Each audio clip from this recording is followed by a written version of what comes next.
Trip0 here, and we're taking a look at, this is a follow-up video from my preemptive cooling video. If you haven't seen that, check it out. But this is to show that it works, and works surprisingly well. Take a look at this condensation on this pipe. It's just soaked with water. This is the return line from the chiller, but the input line is also chilled, condensation all over it, and the reservoir just has loads of condensation on it. This was chilled to about 7 Celsius last night. That's very cold.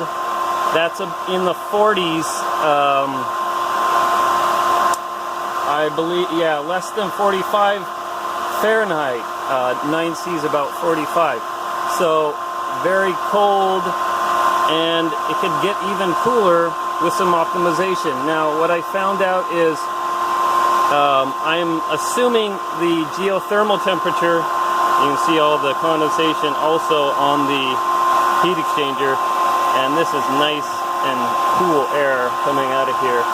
The temperature is not bad in here for midday when it's, you know, reaching 80 degrees outside. But the trick was, you have to understand, I have a chiller and a geothermal pump. Those are the two pumps right here. And you have to understand what temperature the geothermal how cold it can get. And I had it set to about 12C, and that was way too low, lower than that, probably the actual temperature.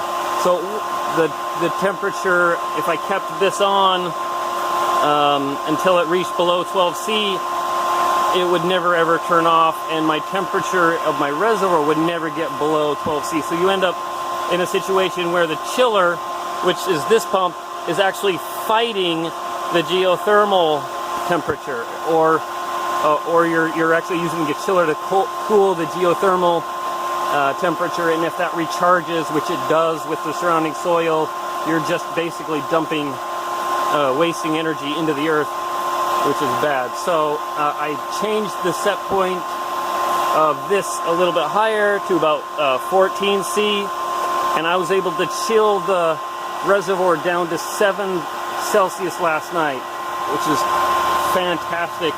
I hope to see even cooler temperatures.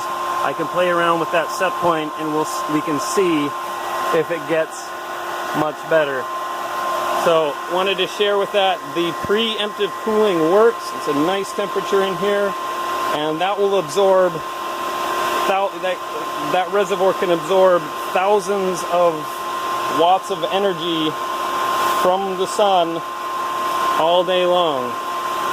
And it gets up to about 22 Celsius during the warmest part of the day.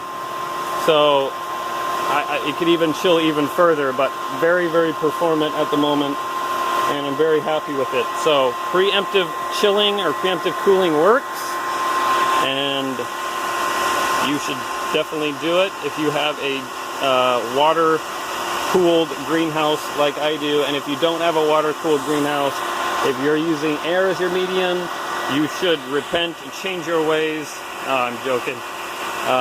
But think about how you could use water, which has excellent thermal properties, in your greenhouse. That's it. Trip0 out.